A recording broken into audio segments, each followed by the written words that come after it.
There are more things in heaven and earth, Horatio, than are dreamt of in your philosophy. Hamlet, written by Shakespeare.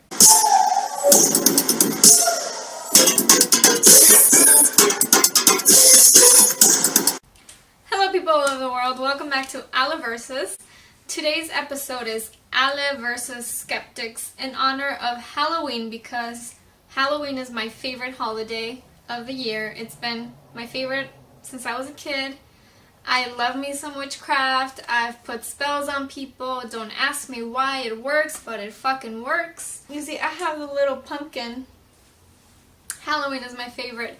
I could do this video and argue about science and ghosts and spirits and why it makes sense or why it doesn't make sense. Like, I don't care. You can believe whatever you want, skeptics. I'm gonna tell you my story and then you can decide for yourself, okay? Here's what I believe. I think that ghosts are real sometimes. I think most people who claim they saw something or felt something, I think sometimes they imagine it or they're over-exaggerating it. But I do think every once in a while people do experience paranormal shit. And I think that's more rare. I've had many moments in my life where I think I experienced something paranormal, but then, you know what, I tell myself, maybe I did imagine it. I think a lot of people who experience paranormal stuff, really they're experiencing sleep paralysis. Sleep paralysis is such a trip because it makes you feel like you're being haunted or you're being possessed or some shit.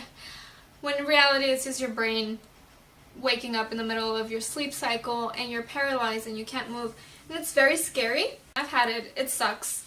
But it's not a ghost and it's not a demon.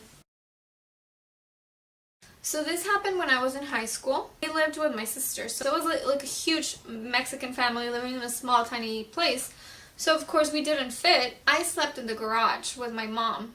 So we had a bed there and we had like a TV, like it was a room. It was like a garage made into a room. But it was still a garage, so there was still like storage. Like my sister had toys from the kids in the garage. It was the weekend. Pretty sure it was a Friday night. Everybody else was asleep except for me. I was watching TV because it was a weekend and I was excited that I didn't have to go to school the next day. So I was like, I'm gonna stay up until like 3 in the morning. This happened at about 1. Garage had the car door that opens up, but on the back of the garage it also had a door. I was watching TV and in the corner of my eye I see someone standing by the door. So this is what I did.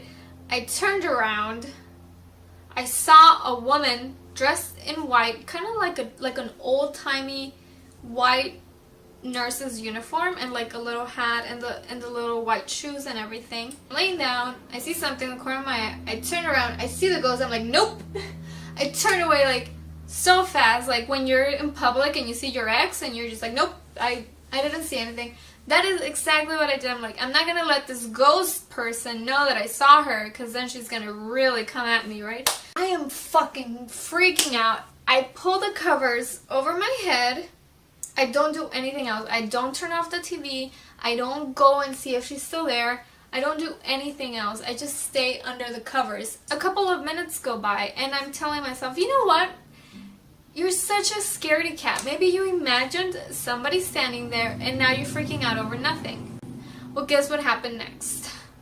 The toys that were in storage in the garage started going off. Like toys that had been there for years that my sister put away, all of a sudden turned on. Like first one, and then another one, and then another one, and they all went off. And this had never happened before, and it never happened again. It was just that one night, right after I saw that ghost lady, I was like, okay, maybe like one toy went off, and then the other one, and then the other one. Like they triggered each other. Maybe that's what it is. Well, all of a sudden, I start hearing banging on the garage walls, like all over, not just one place. It would be like this wall, and then the roof, and then this wall, and then this wall. It felt like someone is running on the walls, like this, which is of course fucking impossible. Under the covers, I'm still not peeking out. I'm not gonna peek out. I'm hearing all this shit, and I'm just like, you know what? Just go to sleep. Like, just go to sleep. There's no point in being awake. There's no point in coming out of the covers. just go to sleep. So I did, and then when I woke up the next morning, I was like, yo, what the fuck? And I know I wasn't dreaming. I know I wasn't dreaming because I wasn't even sleepy. There could be some scientific explanation as to why this happened, but I'm gonna tell you right now, it never happened again. So I'm not one of those people that is gonna tell you like, oh, that place is haunted. No, I don't think that place is haunted. It was like a one-time glitch in the universe where like our world and the paranormal world, like some wires crossed and then it got fixed again. So I think that's what ghost apparitions are. It's like a little glitch in the matrix every now and then. That's it for today.